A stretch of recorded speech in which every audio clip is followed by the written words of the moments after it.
কলিতাই বেছি চেনেলটিলৈ সকলোকে স্বাগতম জনাইছো। চাব আজি কেইটামান বহুত ইম্পৰ্টেণ্ট কুৱেশ্যন লৈছো। ইয়াৰে প্ৰথম কুৱেশ্যনটো দিছে এনেকে, কোনো এটা সংখ্যাক 24ৰে হৰণ কৰিলে ভাগশেষ বাকী থাকে 13। এতিয়া সেই সংখ্যাটোকে 8ৰে হৰণ কৰিলে ভাগশেষ কিমান বাকী থাকিব আমাক উলিয়াব দিছে। মানে এনেকুৱা ধৰণৰ কুৱেশ্যন আহিলে আপোনালোকে কি কৰিব, প্ৰথমতে চাব এই যিটোৰে হৰণ কৰোঁতে ভাগশেষ কিমান থাকিব সুধিছে, সেইটোৰে আমি প্ৰথমটোক আমি ডিভাইড কৰি চাম, কমপ্লিট ডিভাইড হয় নে নহয় প্ৰথমতে চাই ল'ব লাগিব। আমি যদি চাওঁ 24ত 8ৰে কমপ্লিট ডিভাইড হয়, 8 3 গুণ 24। এতিয়া আপোনালোকে কি কৰিব, এই যিটো ভাগশেষ সেইটোক এই 8ৰে ডিভাইড কৰি চাব। মানে 13ক 8ৰে ডিভাইড কৰিলে 8 গুণ 8 কিমান বাকী থাকে 5। এইটোৱে হ'ব আমাৰ শুদ্ধ আনসাৰ, যেটো অপশন বিত দিছে। মানে এতিয়া আমি কথাটো এনেকে বুজি ল'ব লাগিব, আমাক কি কৈছে 24ৰে হৰণ কৰিলে কিমান ভাগশেষ বাকী থাকে 13। মানে আমি যদি আমাক সংখ্যাটো উলিয়াব দিয়া নাই, জাস্ট আমি বুজাৰ কাৰণে চাইছো। মানে সংখ্যাটো কি হ'ব পাৰে, সংখ্যাটো আমি যেনেকৈ ধৰিব পাৰো x + 13 হয়নে। এতিয়া এই xটো মানে 13 বেছি হ'ব, বাকী থাকিব 13। এই xটো এই 24ৰ 1 9 24 হ'ব বা 24ৰ মাল্টিপ্লাই কিবা হয়নে, 1 9 24 নহ'লে 48 বা এনেকৈ 24ৰে মাল্টিপ্লাই হৈ যাই থাকিব। কাৰণ 24ৰে কমপ্লিট xটোক ডিভাইড হ'ব, হৈ পেলাই আমাৰ 13 বাকী থাকিব। বুজি পাইছেনে আপোনালোকে। সাপোজ মই যদি এনেকৈ ধৰো, xটো যদি মই 24 বুলিয়ে ধৰো, 24 13 কিমান, 24 13 হ'ল 37। এতিয়া 37টোক 24ৰে আমি ডিভাইড কৰি দিলে 24 গুণ 24 বাকী কিমান থাকিল 13 বাকী থাকিল। বুজি পাইছেনে। 1 9 24 হ'ব, নহ'লে 48 হ'ব। 48 হ'লে 48 13 কিমান, 48 13 8 3 11 1 4 1 5 1 6 61। মানে 61ক যদি 24ৰে ডিভাইড কৰোঁ কিমান, 24 2 গুণ 48। বুজি পাইছেনে, 13 বাকী থাকিল। মানে 13 বাকী থাকিব লাগিব। গতিকে এই এক্সটো তাৰমানে 1 9 24 বা 24ৰ কিবা মাল্টিপল হয়নে। এতিয়া যিটো আমাক কৈছে কুৱেশ্যনটোত 13 বাকী থকাৰ পিছত 8ৰে হৰণ কৰিলে কিমান বাকী থাকিব। গতিকে 8ৰে 24ত কমপ্লিট ডিভাইড হৈ গৈছে, গতিকে আমি 8ৰে এই 13টোক হৰণ কৰি দিব লাগিব। হৰণ কৰি দিলে যিমান বাকী থাকে সেইটোৱে আমাৰ এনসাৰ হ'ব। বুজি পাইছেনে আপোনালোকৰ কথাটো। এতিয়া ধৰক মই যদি 37 বুলি ধৰোঁ, 8ৰে যদি ডিভাইড কৰি চাওঁ, 8 4 গুণ কিমান 32, 37ৰ পৰা 32 গ'লে কিমান 5। বুজি পাইছেনে। যদি মই 61 বুলি ধৰোঁ, এই যিটো ধৰক যদি 48 + 13 61 বুলি ধৰোঁ, 8ৰে কৰিলে কিমান 8 7 গুণ 56, 61 পৰা 56 গ'লে কিমান 5। বুজি পাইছেনে। গতিকে চাব আপোনালোকে এনেকুৱা ধৰণৰ কুৱেশ্যন কিন্তু বহুত ইম্পৰ্টেণ্ট হয়, মেক্সিমাম আমাৰ কম্পিটিটিভ এক্সামবিলাকত দেখা যায়। চ' আপোনালোকে এনেকুৱা ধৰণতে ওলাই পেলাই কৰিব। চ' এইবাৰ আমি ইয়াৰে পিছৰ কুৱেশ্যনটোলৈ আগবাঢ়িছোঁ। এইটোত আমাক কি কৈছে, এটা সংখ্যা 43ৰ পৰা সিমানেই ডাঙৰ যিমানকি 71ৰ পৰা সৰু হয়। একদম ইজি। কি কৈছে আমাক 43ৰ পৰা 71। এটা সংখ্যাটো কি আমাক উলিয়াব দিছে, এটা সংখ্যা 43ৰ পৰা সিমানেই ডাঙৰ, কিমান ডাঙৰ, যিমান 71ৰ পৰা সৰু হয়। মানে সংখ্যাটো 43 আৰু 71ৰ একজেক্ট যিটো মাজৰ সংখ্যা সেইটো হ'ব লাগিব হয়নে। বুজি পাইছেনে আপোনালোকে। কাৰণ এইফালৰ পৰাও সমান হ'ব লাগিব, এইফালৰ পৰাও সমান হ'ব লাগিব। গতিকে আমি সংখ্যাটো কেনেকৈ পাম, আমি এটা কাম কৰিলে এই সংখ্যাটো ওলাই যাব একদম ইজি। আমি এই যি দুটা সংখ্যা দিছে মানে 43 আৰু 71, আমি এই দুটাক যদি প্লাছ কৰি দিওঁ, দি পেলাই 2ৰে ডিভাইড কৰি দিওঁ, আমাৰ সংখ্যাটো ওলাই যাব। মানে কিমান 3 1 4 দেন 7 4 11। 114ক 2ৰে হৰণ কৰিলে কিমান পাম আমি, 2ৰে 5 2 গুণ 10 14, 2 7 গুণ 14 57। মানে মাজৰ সংখ্যাটো কিমান 57। মানে 57টো 43ৰ পৰা যিমান 71ৰ পৰা মানেও সিমানেই দূৰত্ব। মানে আমি যদি চাওঁ 57ৰ পৰা 43 মাইনাছ কৰিলে কিমান 14, 7ত 3 গ'লে 4, 5ত 4 গ'লে 1 14। ঠিক একেদৰে মানে 71ৰ পৰা 57 মাইনাছ কৰিলে কিমান পাম 14 পাম আমি। 11ৰ 7 গ'লে 4, নেক্সট 6ৰ 5 গ'লে 1 14 হয়নে। টান নহয়, একদম ইজি। চাব আপোনালোকে, কেতিয়াবা দেখা যায় আমাৰ এক্সামবিলাকত যিটো অপশ্যন চিট দিছে। চ' এইবাৰ আমি ইয়াৰে পিছৰ কুৱেশ্যনটোলৈ আগবাঢ়িছোঁ। এইটোত কি কৈছে আমাক 18 45 আৰু 72ৰ লসাগু আৰু গসাগু উলিয়াব দিছে। মানে 18 45 আৰু 72 এনেকুৱা ধৰণৰ কুৱেশ্যন আহিলে আপোনালোকে কেনেকৈ উলিয়াব, আপোনালোকে জাষ্ট অপশ্যন কেইটা চাব, অপশ্যন কেইটালৈ মন কৰিব। মানে আমি প্ৰথমতে গসাগুটো চালোঁ। ছাপ'জ গসাগু মানে কি, গসাগু হ'ল এনেকুৱা এটা সংখ্যা যিটো সংখ্যাৰে এই গোটেইকেইটাক ডিভাইড হ'ব লাগিব বুজি পাইছেনে কিন্তু ডাঙৰ সংখ্যা মানে ডাঙৰৰো ডাঙৰ সংখ্যা যিটোৰে এই গোটেইকেইটাক ডিভাইড হ'ব লাগিব এতিয়া আমি যদি এই তিনিটা সংখ্যাৰ ভিতৰত চাওঁ গসাগুটো আইদাৰ 18 হ'ব পাৰে বা তাতকৈ কম হ'ব লাগিব একদম 18 হ'ব বা তাতকৈ কম হ'ব গসাগুটো আমি যদি এতিয়া 18ৰে ডিভাইড কৰি চাওঁ তিনিটাকে ডিভাইড হয়নে নহয় 18ৰে 18 ডিভাইড হ'ব একবাৰ নেক্সট 45ত হ'ব নেকি নহয় 18 দুগুণ 37 বাকি থাকিব তাৰ পিছত 18 4 গুণ কিমান 72 মানে 18টো আমাৰ নহয় গসাগু যি গতিকে 45ত ডিভাইড নহল কমপ্লিট গতিকে আমি তাৰ তলত চাব লাগিব এতিয়া আমাক ইয়াৰে যি গতিকে অপচন এইটো যি গতিকে এইটো হ'ল লসাগু এইটো হ'ল গসাগু গতিকে 18টো যি গতিকে নহয় আমাৰ এই অপচনটো আমি কাটা কৰি মানে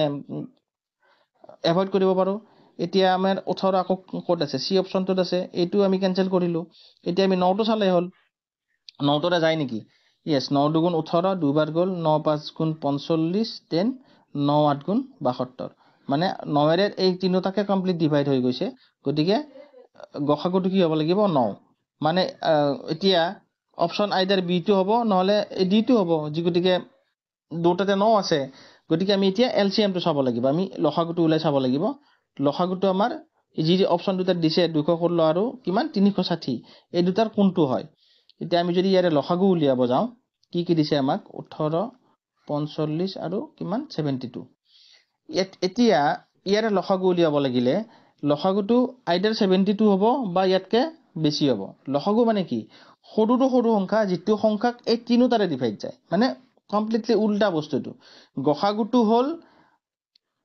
এনেকুৱা সংখ্যা যিটো সংখ্যাৰে এই তিনিটাকে ডিভাইড যাব আকৌ লসাগুটো হ'ল এনেকুৱা সংখ্যা যিটো সংখ্যাক এই তিনিটাৰে ডিভাইড যাব হয়নে গসাগু হ'ল এই তিনিটাক ডিভাইড যোৱা আৰু লসাগু হ'ল এই তিনিটাৰে ডিভাইড যোৱা আপোনালোকে কনফিউজ নহব কথাটো ভালদৰে বুজি ল'ব এতিয়া আমি যদি চাওঁ মন কৰো 72তকৈ ডাঙৰ হ'ব এতিয়া আমি এই অপচন কেইটা যদি চাওঁ 216 আৰু 360 এই দুটাকে মানে এই তিনিটাৰে ডিভাইড যায় নে নাযায় যেটো ডিভাইড যায় হেতু আমাৰ আনসাৰটো শুদ্ধ হ'ব আমি যদি 216ক চাওঁ 18ৰে কেইবাৰ যাব 18 গুণ 18 37 18 দুগুণ 37 বাৰবাৰ কমপ্লিট ডিভাইড হৈ গৈছে কিন্তু 216 তো 45ৰে ডিভাইড হ'ব নেকি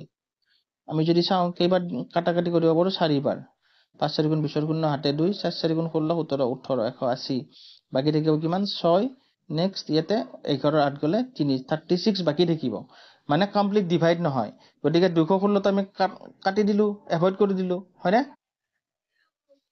যিগতিকে 45ৰে ডিভাইড নগলে আমি আৰ 72ৰে সোয়াৰ কোনো প্ৰশ্ন আই নপৰে এতিয়া আমি 360 টোক একবাৰ চাব লাগিব আমি যদি 360 টোক ডিভাইড যায় না যায় তিনিটাৰে চাওঁ 360 18ৰে যায়ে আছে কাৰণ 18 দুগুণ 37 20 বাৰ যায় আছে নেক্সট 45ৰে আমি কেইবাৰ চাব পাৰো ইয়াতে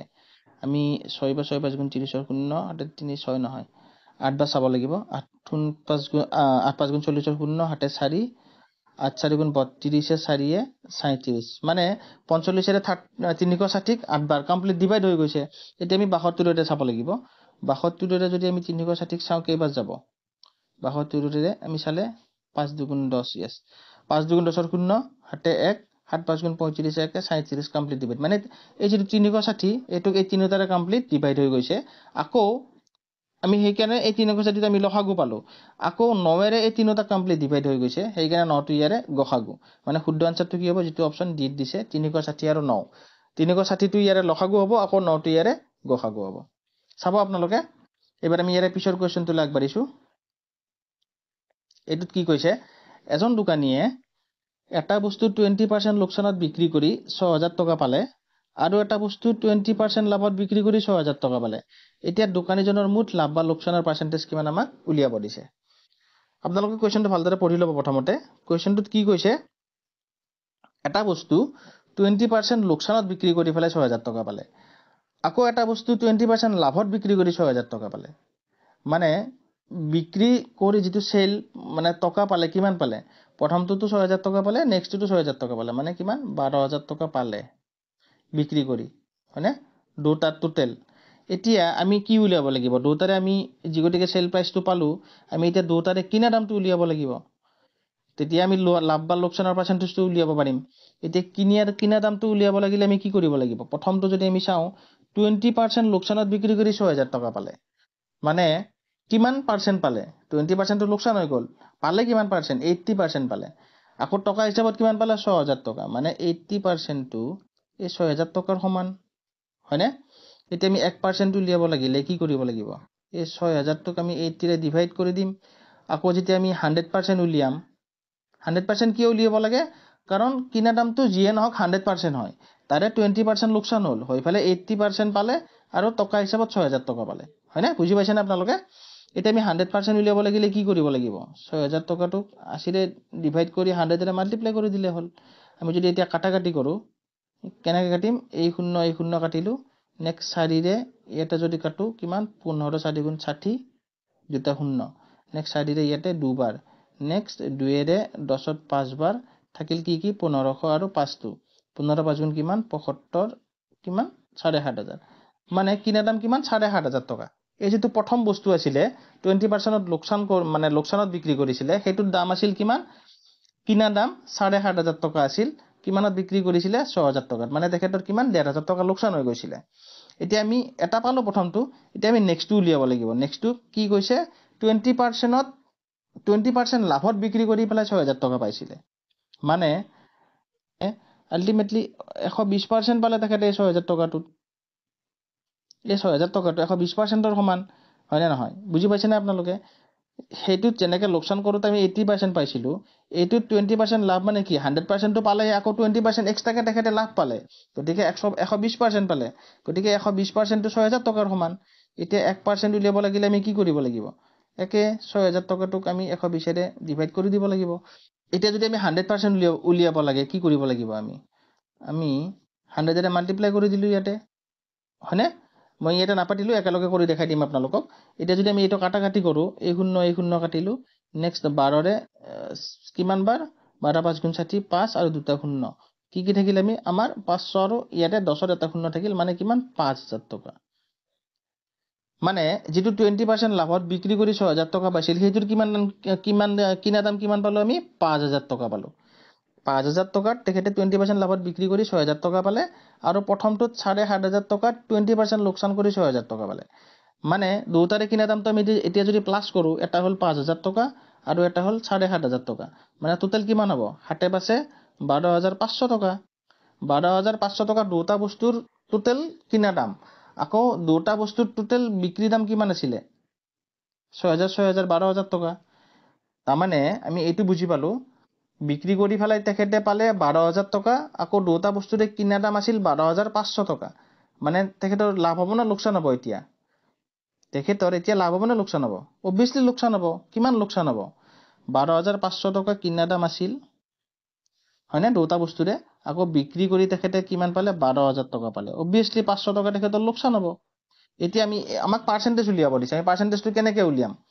তেখেতৰ কিমান লোকসান হ'ল 500 টকা লোকসান হ'ল হয়নে 500 টকাটো কিমানৰ ওপৰত লোকসান হ'ল কিনা দামৰ ওপৰত কিনা দাম কিমান দুটাৰে 12500 টকা গতিকে এতিয়া যে পাৰ্চেন্টেজ উলিয়াব লাগে কি কৰিব লাগিব আমি এখাৰে ইয়াক পূৰণ কৰি দিব লাগিব দিলে আমি কিমান পাম এই শূন্য কাটিলো এতিয়া আমি যদি ইয়াক কাটাকাটি কৰো কিমান পাম 25 ৰে 25 5 গুণ 125 25 ৰে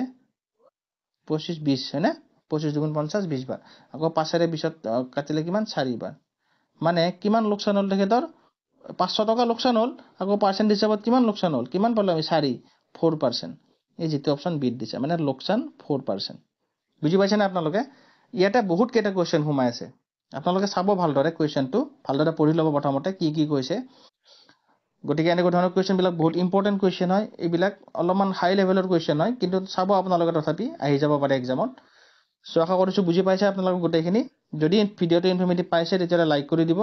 আকৌ যদি নতুনকৈ চাই আছে চেনেলটো সাবস্ক্ৰাইব কৰিব নাপাহৰিব আকৌ বেল আইকনটো অল কৰি ৰাখিব যাতে মই যিবিলাক কোৱেশ্চন লৈ আহিছো আপোনালোকে পাই থাকে সো আজিলৈকে ইমানতে এৰিছো টেক কেয়াৰ বাই বাই